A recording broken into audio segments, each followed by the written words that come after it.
Here are two French folding knives in my collection that I'm very, very happy with. These are handmade. In fact, a majority of the knives that are made in France that are the Layolle style or the other regional knives are in effect handmade knives, even the ones that are made in the larger centers like Thiers. France is really stuck with what I'd call cottage industry production, where there is some automation and power tool usage, but in effect the designs and the fit and finishing of the knives are really hand operations. They're not fully CNC mechanized.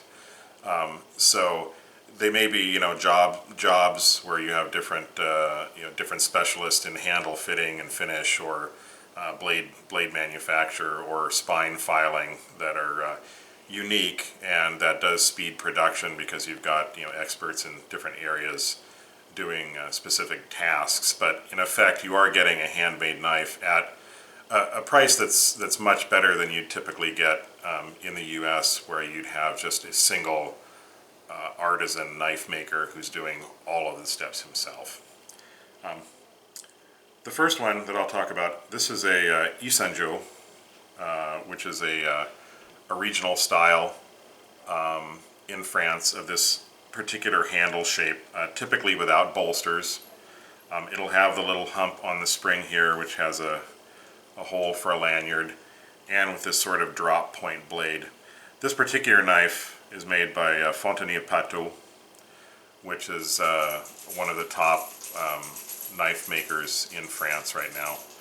They use very heavy, good quality, solid materials, very, very well made. You can order them with different handle materials, with the guillochage or the hand filing on the spine or the blade. This particular one has a mother of pearl inlay on the mouche shape. The mouche shape on the Yssingeaux knives is different than a standard B shape. Nice file work, very nicely polished. This particular knife has the crust of mammoth ivory, or mammoth tusk, hand filed and finished. Mammoth ivory is just beautiful. You get all these cracks and mineralization from the years of sitting in the ground, soaking into the handle material there, the tusk, and it just looks really, really beautiful. This particular one has a rose or raindrop Damascus pattern blade. Very, very pretty steel. It's a carbon Damascus. I'm not sure the manufacturer. I believe this is before they started using Damasteel as their source. Very, very well polished. Heavy spring. You can tell the blade centers quite well. There is a little bit of room the way the spring is cut so that the blade doesn't bottom out on the spring. If you snap it shut, it's not going to dull the blade. Just an interesting blade shape. It's nice and wide. Feels good in the hand. Decent size and just beautiful, beautiful material. So here's a knife that could be a working knife, but just really, really beautiful.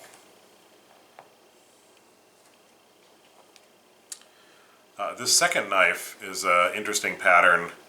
I guess in the States they call that a fishtail knife. In France this is called a Chatellerault, after the town and the arsenal in Chatellerault in France. This is a single artisan maker knife. So this maker, which is a Vesser, did the actual steel forging. It's kind of a random twist pattern steel.